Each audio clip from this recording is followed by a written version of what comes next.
Assalamualaikum warahmatullahi wabarakatuh. Perkenalkan, saya Umu Afifah Isriati, calon guru penggerak angkatan 7 dari SLB Autisma dan Amanah Kabupaten Sleman, akan memaparkan aksi nyata tentang budaya positif untuk memenuhi modul 1.4. Adapun rancangan tindakan untuk aksi nyata, yaitu dengan latar belakang budaya positif merupakan salah satu wujud visi sekolah impian. Budaya positif akan menciptakan suasana pembelajaran yang aman, nyaman, dan menyenangkan. Disiplin positif adalah salah satu cara mewujudkan budaya positif di sekolah. Salah satu cara menerapkan disiplin positif adalah melalui proses pembuatan keyakinan kelas dan pelaksanaan segitiga restitusi. Keyakinan kelas dibentuk secara kolaboratif dan dibimbing oleh guru. Adapun tujuan aksi nyata ini yaitu untuk menumbuhkan disiplin positif dan budaya positif di sekolah melalui keyakinan kelas dan segitiga restitusi. Tolak ukur keberhasilan. Yang pertama, terdapat poster keyakinan kelas pada masing-masing kelas. Yang kedua, guru atau karyawan dapat menerapkan segitiga restitusi dalam menangani permasalahan siswa. Yang ketiga, berkurangnya pelanggaran terhadap keyakinan kelas. Lini masa tindakan. Yang pertama, membuat materi untuk paparan. Yang kedua, menemui kepala sekolah untuk meminta izin mengadakan diseminasi. Yang ketiga, melakukan diseminasi atau pengimbasan materi budaya positif di sekolah. Berikut ini adalah pelaksanaan diseminasi budaya positif di SLB Autisma dan Amanah. Selamat menyaksikan.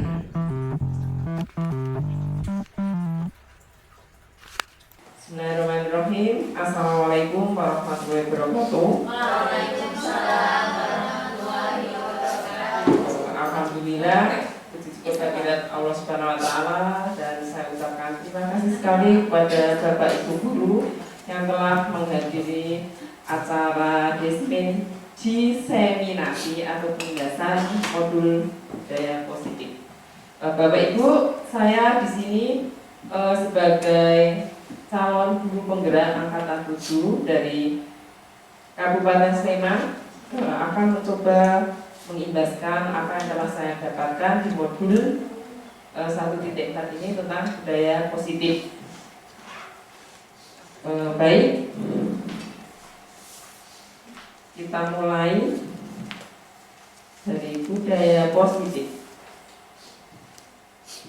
Ini pertama tujuannya adalah untuk membangun budaya positif dan disiplin positif yang ada di sekolah. Jadi untuk membudidayakan budaya-budaya positif dan juga disiplin positif di sekolah. Begitu ya. Kemudian Bapak Ibu, nah bagaimana caranya untuk melakukan budaya positif tadi? Bapak Ibu guru hebat perlu mengetahui bahwa kita harus mencoba merefleksi diri sebelum kita mengimplementasikannya pada kelas kita masing-masing, yaitu dengan mempelajari beberapa hal yang saya rasa ini yang pertama ya, kita sebutkan perubahan paradigma belajar, kemudian disiplin positif, motivasi perilaku manusia, kebutuhan dasar manusia, posisi kontrol guru, keyakinan kelas, dan segitiga restitusi. Baik, Bapak Ibu, dari sekian nomor ini, kata-kata ini apakah Bapak Ibu pernah mendengarnya ya? Atau masih asing? Masih asing. Ya, sama ya, saya kemarin juga masih asing, dan saya juga sekarang masih belajar juga. Ini memang kata-kata ini masih asing ya untuk saya dan untuk teman-teman, tapi saya akan mencoba menjelaskan satu persatu tentang apa yang harus kita lakukan dengan beberapa hal tentang disiplin positif ini.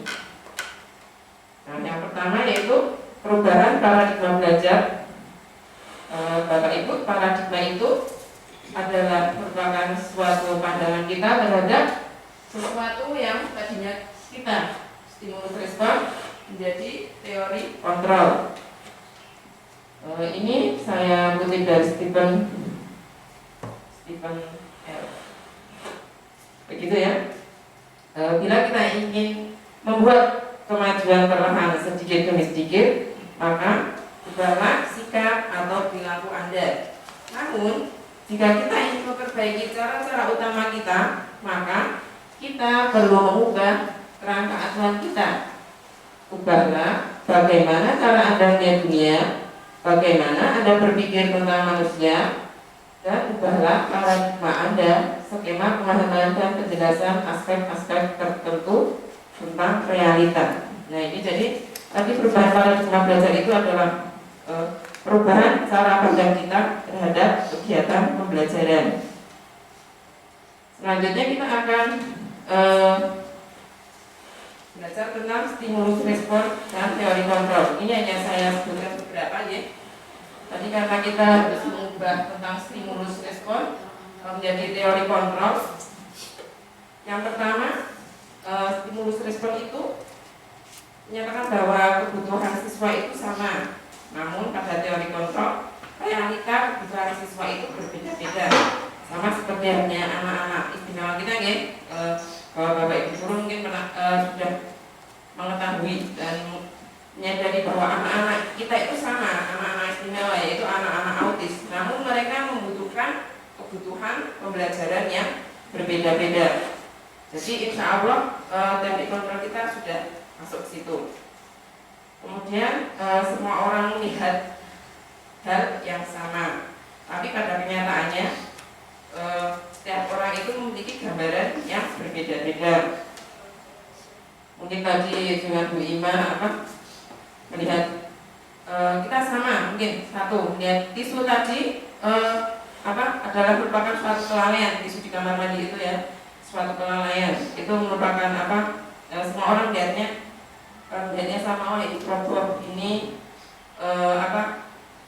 orangnya lupa apa nggak dibuang, seperti itu. Kenyataannya setiap orang memiliki alasan, mungkin karena tadi ada yang jawab itu lahiriah, karena itu memang manusiawi seperti itu. Tapi ini memang benar, kita perlu saling mengingatkan gitu. Kemudian stimulus respon yang berikutnya, perilaku buruk itu dilihat sebagai suatu kesalahan. Namun semua perilaku itu mempunyai tujuan. Jadi kita harus menyadari bahwa semua perilaku itu baik buruk maupun baik itu pasti ada suatu alasannya. Seperti itu ya. Jadi mungkin orang yang meletakkan tisu itu kalau kita pandang buruk, tapi mungkin karena beberapa orang lain memandang ada itu suatu kelalaian, seperti itu. Selanjutnya yaitu disiplin positif.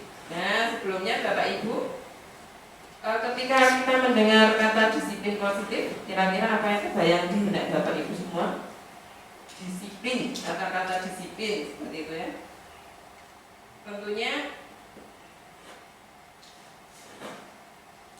Tentunya kita akan menghubungkan kata disiplin itu dengan hukuman, dengan hukuman begitu ya.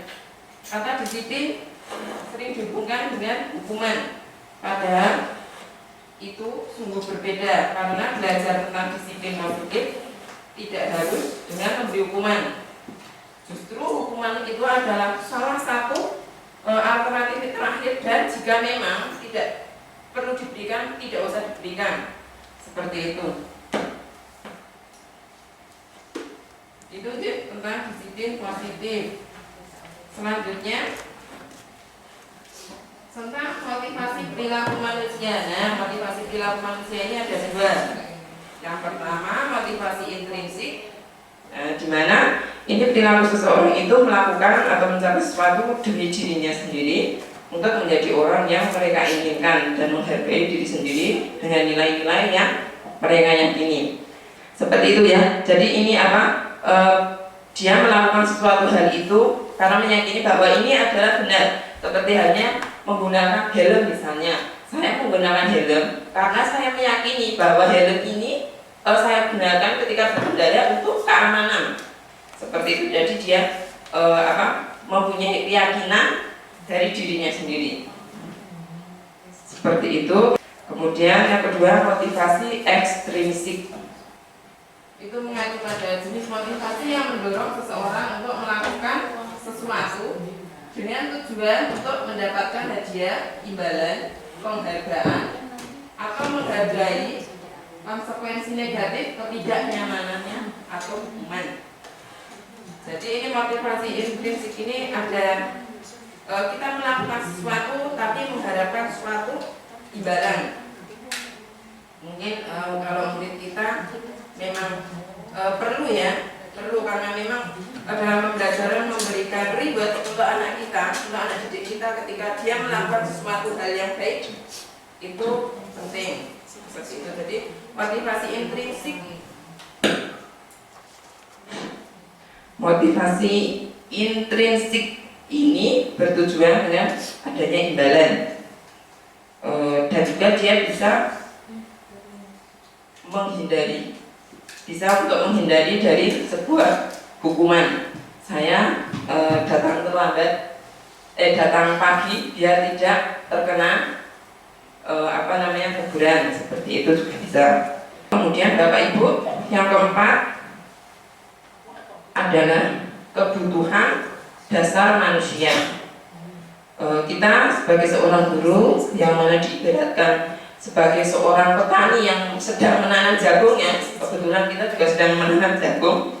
Jadi kita itu hanya menuntun tumbuhnya jagung itu dengan memberi pupuk, dengan memberi air untuk menyiangi tanah, menyiangi rumput-rumputnya, memperbaiki kondisi tanah, dan memeliharanya hingga tumbuh menjadi baik, menjadi bagus dan panen, seperti itu. Seperti halnya kita dengan murid-murid kita. Kita sebenarnya hanya seorang guru ini yang menuntun. Kita mempunyai kewajiban hanya untuk menuntun saja, dengan memberikan arahan-arahan, memberikan bimbingan, seperti itu, ya. Dan kita tidak akan dengan harapan anak kita tersebut akan tumbuh menjadi pribadi yang baik, seperti itu. Nah, ini kebutuhan dasar manusia ini ada 5, ya. Yang pertama, kebutuhan bertahan hidup. Kebutuhan bertahan hidup ini diantaranya ada kesehatan, rumah, sandang, papan, seperti itu, ya. Dan juga kebutuhan biologis. Kenapa kebutuhan biologis ini penting? Karena memang untuk untuk mempertahankan keturunan, untuk melanjutkan keturunannya, seperti itu. Kemudian yang kedua yaitu kebutuhan dasar manusia. Yang kedua, diterima oleh teman kerja, diterima oleh teman sekelompoknya. Bahkan murid paling cuek pun sebenarnya dia mempunyai keinginan untuk diterima di sekeliling teman-temannya. Jadi kebutuhan dasar manusia ini adalah yang kedua, diterima.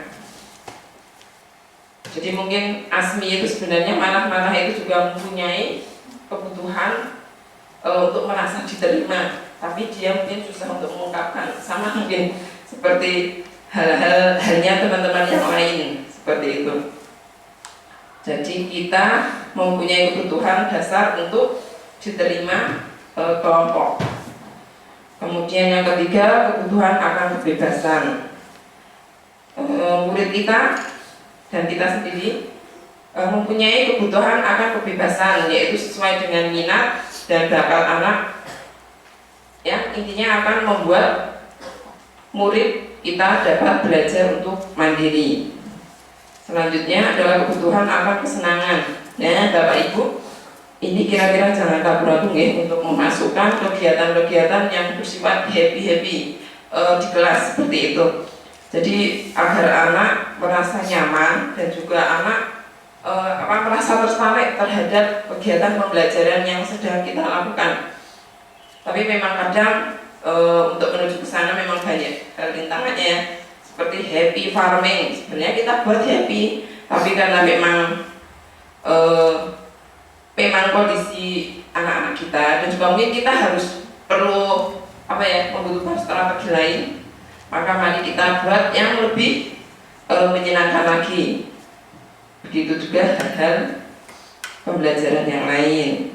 Kemudian, nah ini solusi beberapa kebutuhan dasar manusia tersebut tadi ketika tidak terpenuhi dengan baik, maka anak ini akan menampakkan hal-hal yang kalau kita lihat itu negatif seperti itu. Jadi ketika kebutuhan dasar itu tidak terpenuhi, maka akan timbul dari konsekuensi perilaku negatif. Maka mungkin bisa diberikan solusi melalui percakapan disiplin positif, melalui kita ajak siswa untuk merefleksi dalam mengenali kebutuhan-kebutuhan dan berusaha mereka penuhi dan mendasari tindakan mereka. Jadi ketika tadi kita mengabaikan perilaku buruk anak itu, maka perilaku tersebut akan berpengaruh pada suasana kelas yang kurang kondusif sehingga dapat mempengaruhi dari tujuan pembelajaran itu sendiri. Kemudian kita masuki pada yang 5, posisi kontrol guru. Bapak Ibu, di sini kita akan menemui 5 posisi kontrol guru, di mana nanti akan kita merefleksi bersama-sama. Kita masuk posisi yang mana seperti itu ya. Jadi yang pertama, posisi kontrol guru sebagai penghukum. Biasanya ya, ini mereka bernada suara tinggi, bahasa tubuhnya biasanya melotot, berkacak pinggang, nyakit seperti itu ya. Jadi posisi kontrol menghukum ini adalah seperti itu, nunjuk-nunjuk, menghadik dan lain sebagainya. Insya Allah di sini tidak ada ya. Kemudian yang kedua, pembuat merasa bersalah. Biasanya guru akan bersuara lebih lembut. Pembuat rasa bersalah akan menggunakan keheningan yang membuat orang lain merasa tidak nyaman, bersalah atau rendah diri. Nada suaranya memelas, kata-kata yang keluar dengan lembut, seperti misalnya, "Wah, Bu Guru sangat kecewa dengan apa yang kamu lakukan," seperti itu ya. Dan ya pokoknya misalnya terus, "Apa kamu nggak kasihan terhadap Bu Guru sudah mengajak membimbing kamu di sini," seperti itu. Jadi dengan nada-nada memelas seperti itu. Kemudian posisi kontrol yang ketiga sebagai teman. Nah, di sini guru pada posisi ini mereka tidak akan menyakiti murid, namun akan tetap berupaya mengontrol murid melalui persuasi. Posisi teman pada guru bisa negatif ataupun positif. Positif ini berupa hubungan baik yang terjalin antara guru dan murid. Guru di posisi ini menggunakan hubungan baik dan humor untuk mempengaruhi seseorang. Mereka akan berkata, ini contohnya, "Ayo bantulah demi Bapak," atau "Ayo bantulah demi Ibu," seperti itu. "Ayo ingat tidak ada bantuan selama ini bagaimana," seperti itu. Jadi nada suaranya sama, akrab dan bercanda dengan bahasa tubuh pada merapat pada murid, mata dan senyum jenaka seperti itu. Ini adalah posisi sebagai teman. Selanjutnya adalah posisi kontrol guru sebagai pemantau. Memantau di sini berarti mengawasi. Pada saat kita mengawasi, kita bertanggung jawab atas perilaku orang-orang yang kita awasi. Posisi pemantau berdasarkan pada peraturan-peraturan dan konsekuensi. Dengan menggunakan sanksi atau konsekuensi, kita dapat memisahkan hubungan pribadi kita dengan murid sebagai seseorang yang menjalankan posisi pemantau. Nah, kira-kira pertanyaan yang diajukan pada posisi guru memantau ini adalah misalnya ada seorang anak yang datang dengan mungkin bajunya salah atau apa, lalu kita tanya peraturannya apa, kemudian tadi kamu berbuat apa yang telah kamu lakukan, seperti itu. Jadi dengan bahasa tubuh yang formal saja. Kemudian lanjut ke posisi kontrol manajer. Pada posisi kontrol ini, di mana guru berbuat sesuatu bersama dengan murid, mempersilahkan murid mempertanggungjawabkan perilakunya, mendukung murid agar dapat menemukan solusi atas permasalahannya sendiri. Nah, seorang manajer ini telah memiliki keterampilan di posisi teman maupun pemantau. Jadi dia posisinya ada dua, sebagai teman juga sebagai pemantau. Seperti itu, dan dengan demikian bisa jadi sewaktu-waktu tertentu kembali kepada kedua posisi apabila diperlukan. Biasanya yang keluar kata-katanya, kira-kira apa rencana kamu untuk memperbaiki hal ini? Misalnya mungkin ada siswa kita yang telah melakukan suatu kesalahan. Seperti jadi kita tanyakan, nah kira-kira apakah kamu sudah meyakininya? Apakah kamu sudah melakukan keyakinan kelas? Seperti itu. Nah, ini beberapa posisi kontrol guru. Tadi ada posisi teman, manajer, pemantau, kemudian satu lagi apa ya? Teman, penghukum, teman, manajer, begitu ya. Nanti kita sama-sama merefleksi kira-kira kita itu ada di posisi kontrol guru yang mana, seperti itu. Nanti silakan merefleksi sendiri.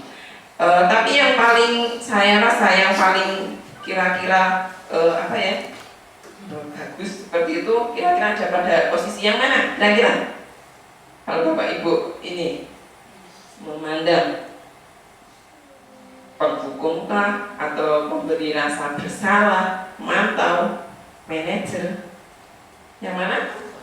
Disesuaikan dengan anak. Seperti apa? Ya, betul. Berarti kita menyesuaikan dengan anak kita, seperti itu. Harus di posisi yang mana gitu ya, karena tadi sesuai dengan apa kebutuhan yang anak inginkan, seperti itu yang harus diberikan. Selanjutnya kita ke keyakinan kelas. Kira-kira Bapak Ibu, keyakinan kelas itu apa? Kelas yang meyakinkan. Betul, kelas yang meyakinkan ya. Ya, jadi keyakinan kelas tadi ini saya pantik dengan kalimat ini ya. Ini kalimat pemantik. Mengapa kita memiliki peraturan menggunakan helm saat berkendara? Mengapa kita memiliki peraturan untuk memakai masker dan mencuci tangan dengan sabun? Nah, kira-kira itu karena apa? Pakai helm tadi karena apa? Selamat, aman. Berarti bukan karena Pak Polisi ya.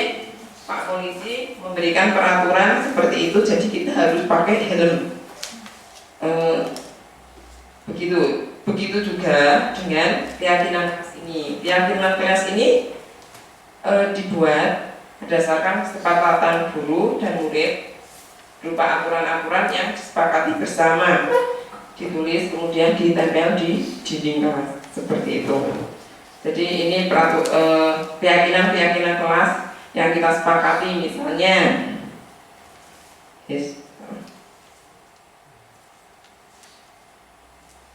nah, di sini misalnya ada keyakinan kelas berbicara sopan terhadap guru, karena memang nanti ada konsekuensinya ya. Kalau kita berbicara sopan terhadap guru, terhadap murid, teman lain, berarti teman juga akan memberikan konsekuensi kesopanan juga terhadap kita.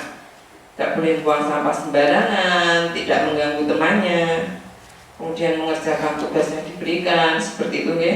Ini kira-kira keyakinan kelas yang telah dibuat Nah, nanti mungkin dari Bapak Ibu guru mungkin akan bisa membuat keyakinan pelatihan kelas untuk kelasnya masing-masing. Ya, mungkin tidak boleh berkata keras dan lain-lain seperti itu.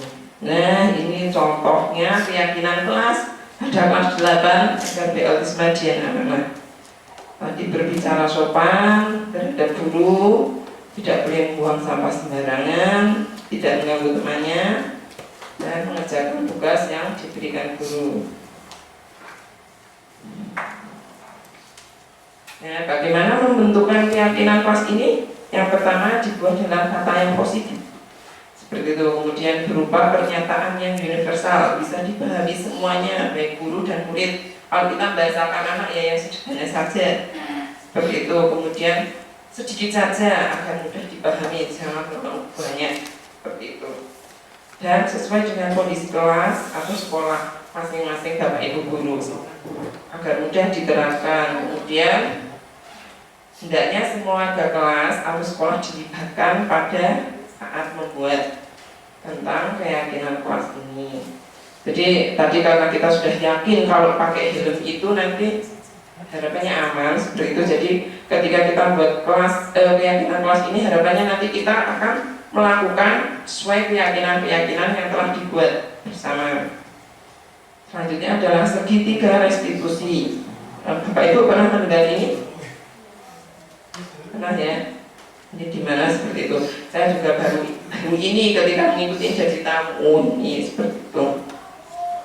Restitusi itu adalah sebuah proses menciptakan kondisi bagi murid untuk memperbaiki kesalahan mereka sehingga mereka bisa kembali pada kelompok mereka dengan karakter yang lebih kuat lagi. Jadi ketika misalnya ada anak yang datang dengan memakai seragam yang salah atau terlambat. Oh, kamu kok datang terlambat? Tidak boleh seperti itu. Nah, jadi kita tidak boleh mengejas. Tidak, besok lagi tidak boleh terlambat dengan kata-kata seperti itu. Tapi kita harus melakukan segitiga restitusi ini. Yang pertama, kita menstabilkan identitas dulu, yaitu jadi tidak boleh langsung menyalahkan. Tidak boleh langsung menyalahkan siswa tersebut. Misalnya juga tidak memakai seragam seperti itu. Jadi tidak boleh langsung menyalahkan. Yang kedua, melakukan validasi tindakan yang salah. Kita memvalidasi dulu tindakan yang salah itu karena mereka melakukan itu pun pasti akan ada alasan di belakangnya seperti itu. Kemudian menanyakan keyakinannya, kira-kira keyakinan kelas apa yang telah kita sepakati kemarin sehingga kamu kok bisa melanggar keyakinan kelas ini. Begitu tentang segitiga restitusi. Ini contohnya waktu itu ya. Ini adalah Bisang sedang tidur. Jadi siswa ini tertidur di kelas, lalu ada temannya yang melaporkan kepada gurunya, melaporkan pada saya. Mana ya?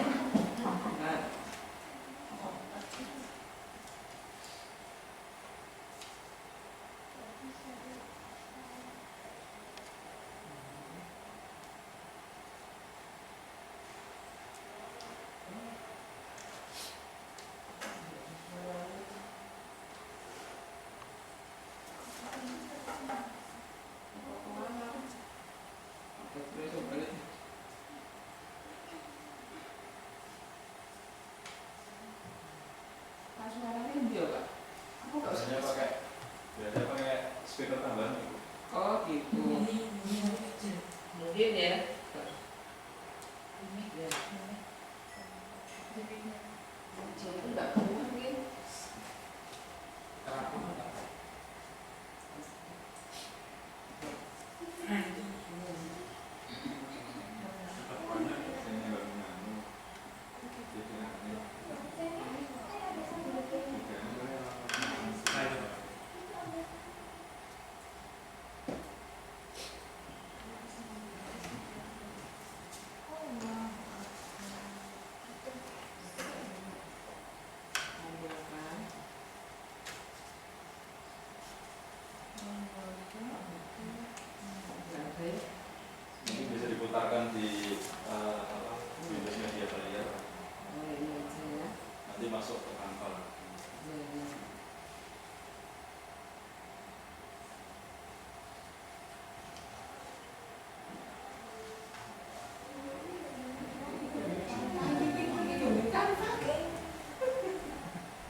Jadi ini ya maaf ya, kesalahan terjadi hambatan suaranya. Nah ini ada seorang siswa temannya yang lain melaporkan bahwa tadi temannya tidur di kelas seperti itu, melaporkan kepada gurunya bahwa ada temannya yang tidur di kelas. Ini nggak ada suaranya, jadi gurunya kira-kira berkata, ada apa? Ini Lutfi cuma bicara, bisa tidur di kelas, bisa tidur di kelas, seperti itu ya. Ya, jadi gurunya bilang ya, nanti biar Bu Iva memanggil Wisang untuk berbicara. Kenapa dia tidur di kelas seperti itu? Nah, ini sudah saat pemanggilan Wisang. Jadi di sini guru menanyakan, tadi Wisang tidur di kelas ya, dan gurunya bilang sebenarnya boleh tidur di kelas, tapi jangan saat belajar ya. Jadi ini menstabilkan dulu, menstabilkan kondisinya. Selanjutnya kita memvalidasi, kenapa kamu tidur di kelas seperti itu. Bisa berkata bahwa dia tidur di kelas karena semalam dia melihat televisi sampai malam. Seperti itu, katanya nonton bola begitu. Dan selanjutnya, oh begitu alasannya, guru sudah tahu. Kemudian guru memberikan keyakinan kelas. Kemarin sudah dibuat keyakinan kelas. Kenapa kamu pelanggarnya, dengan alasan tadi ya karena saya terlalu malam lihat TV. Nah kemudian kamu ingin seperti apa? Ingin selanjutnya saya tidak tidur di kelas, biar nanti bisa mengikuti pembelajaran dengan baik. Seperti itu kira-kira. Saya tidak ada suaranya, jadi kurang menarik. Dan terakhirnya memberi nasihat-nasihat besok lagi, jangan tidur di kelas agar kamu dapat belajar lebih baik lagi. Seperti itu. Kira-kira ini ada pada posisi kontrol, karena memang muridnya bisa posisi kontrol manajer, di pemantau dan teman. Kalau yang seperti ini menurut saya.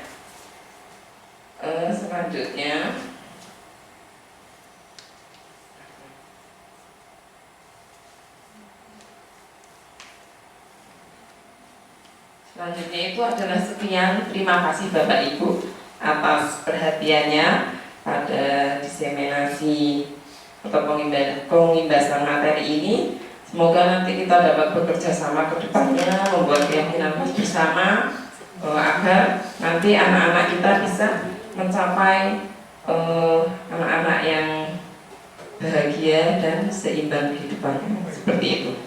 Terima kasih Bapak Ibu guru hebat. Hari ini tepuk tangan untuk kita semua. Sekian. Ada pertanyaan sebelumnya Bapak Ibu? Ada pertanyaan? Oh, ada. Ya. Terima kasih atas perhatiannya dari Bapak Ibu semua. Dari saya apabila banyak kekurangan, banyak kesalahan, saya mohon maaf yang sebesar-besarnya. Billahi taufiq wal hidayah. Wassalamualaikum warahmatullahi wabarakatuh. Waalaikumsalam warahmatullahi wabarakatuh. Ya.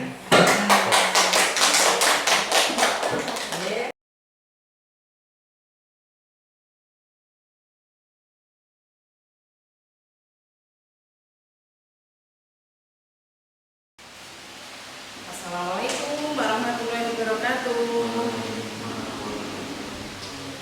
Selamat pagi anak-anak.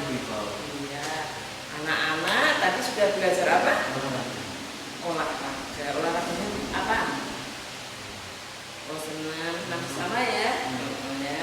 Sekarang bisa dan minta belajar sama Bu Iva. Kita mau membuat keyakinan kelas. Tahu itu keyakinan kelas? Apa juga keyakinan kelas itu seperti aturan-aturan yang harus kita lakukan di kelas. Kita taati bersama ya. Apa saja contohnya? Oh ya boleh berbicara sopan. Apa lagi? Tidak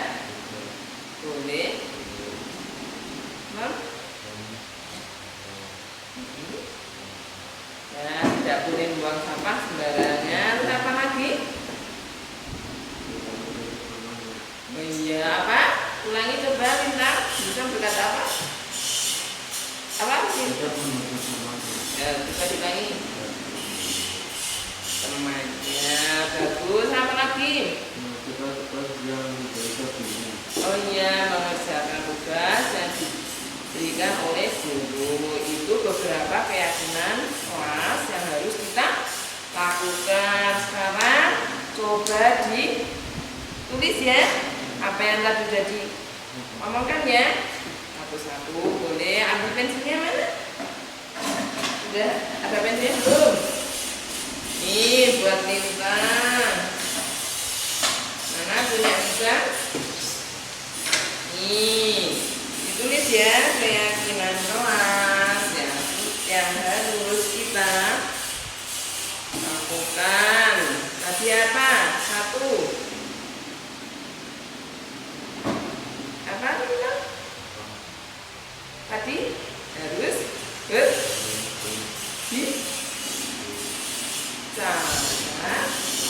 sopan ya, berbicara sopan terhadap guru. Tulis di sini. Nomor 1 boleh ya, berbicara sopan terhadap guru. Boleh.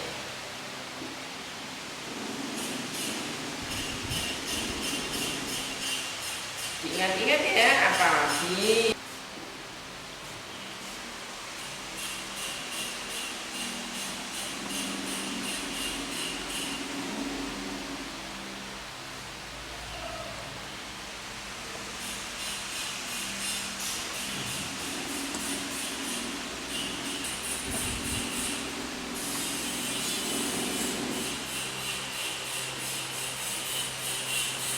Sudah selesai menuliskannya?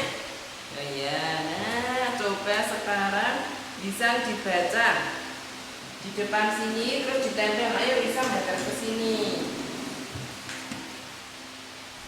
Ini hadapnya ke sini. Iya. Dibaca dulu apa saja coba. Oh boleh ditempel ya, ditempel. Ditempel. Kamu nanti sebentar. Kita membuat gambar sama dengan kita menyebut teman. Bicara sopan sama guru. Mengerjakan tugas yang diberikan oleh guru. Ya, terima kasih Ibu. Sekarang Lintang.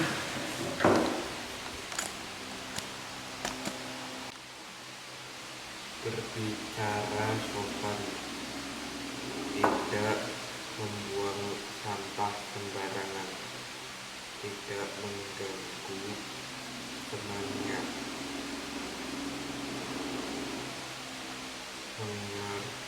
mengerjakan tugas. Ya.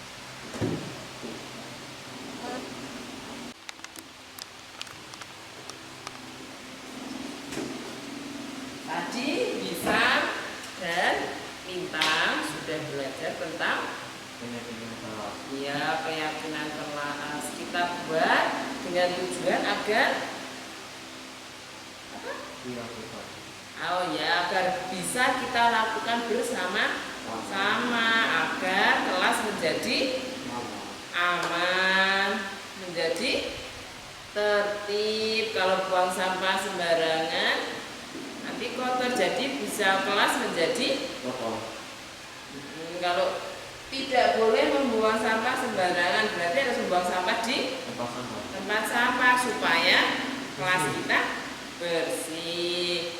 Kemudian tidak boleh mengganggu teman ya, tidak boleh memegang-megang tangannya, tidak boleh berteriak-teriak seperti itu ya.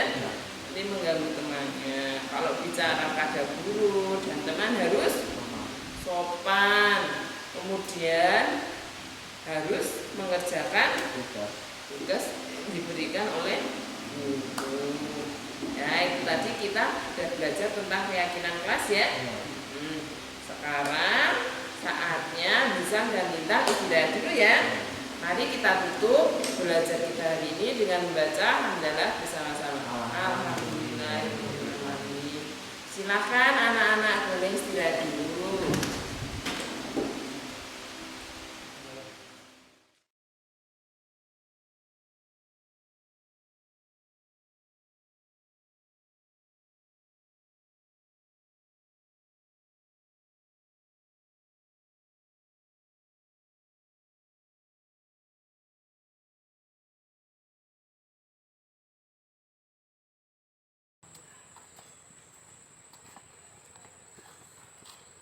Lihat selesai. Ayo sini. Viva, Mari dulu ada apa Viva. ini? Pinto kok nggak pakai pinto kok nggak pakai seragam ya Oh, Viva? iya ya. Selamat pagi. Oh ya. Ayo dilepas sepatunya, disimpan dulu. Oke. Nah, disimpan. Nanti jangan lupa masuk kelas ya. Stop.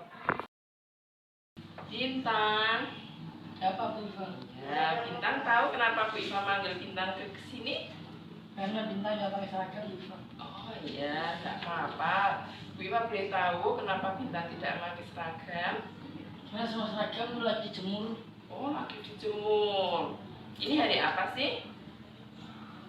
Nanti dia tahu, saya lupa. Oh, nggak tahu ini hari apa, ini hari Rabu ya. Harusnya pakai seragam kotak-kotak biru dan celana berwarna biru. Tapi Bintang tidak pakai celana biru ya? Karena Basah. oh, karena sedang basah ya, tidak apa-apa ya. Tidak apa-apa ya, Bintang hari ini tidak memakai seragam. Tidak apa-apa, tapi besok Bintang harus pakai seragam ya. Masih ingat kan aturan-aturannya masuk sekolah? Salah satunya pakai Seragam. pakai seragam yang rapi, pakai sepatu yang rapi, begitu ya. Nanti Bintang besok hari Rabu yang akan datang harus memakai seragam yang rapi, memakai baju kotak-kotak dan memakai celana biru. Oh ya, Bintang ya, ingat ya. Tadi karena basah ya sudah, tidak apa-apa ya. Besok harus pakai seragam yang lengkap ya Bintang ya. Ya. Biar apa? Biar apa harus pakai seragam yang lengkap? Biar tampak rapi. Kalau rapi kan jadi enak dilihat.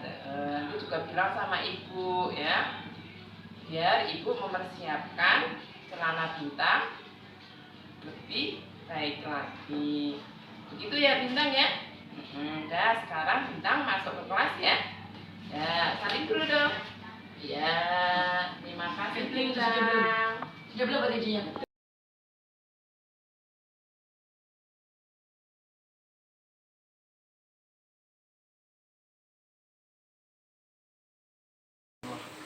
Mas Lutfi bukunya mana? Sekarang duduk, sekarang. Udah biarin yang penting nggak keluar. Iya, ada apa? Bisa gitu. Tidur di mana? Kelas. Oh, bisa tidur saat belajar. Oh ya, nanti Bu Iva mau menemui Wisang untuk menanyakan kenapa Wisang tidur ya. Terima kasih laporannya, Lutfi. Sama-sama. Ya, Wisang, tadi Bu Iva mendapat laporan dari teman sekelasmu Lutfi kalau Wisang tidur saat belajar di kelas. Bu Iva mau tahu kenapa Wisang tidur di kelas saat jam belajar. Iya. Karena apa? Karena ngantuk. Oh, karena ngantuk. Tadi malam bisa nggak tidur? Itu jam 12. Oh, tidurnya sampai larut malam. Ngapain? Kamu begadang? Nonton TV. Oh, nonton TV sampai larut malam ya. Bisa besok lagi, bisa kalau mau nonton TV jangan sampai larut malam ya. Jam 9. Iya, jam 9 boleh nonton TV, boleh tidur, tapi jangan saat belajar ya. Iya. Jadi boleh nonton TV asal jangan sampai larut Malam. malam. Biar apa? Biar di kelas tidak Tidak ngantuk. ngantuk, jadi bisa belajar dengan Semangat. baik dan semangat. Iya, besok lagi tidak boleh ya Iya. tidur waktu jam belajar ya. Iya. Iya, pintar ya. Iya. Terima kasih Lisa. Dulu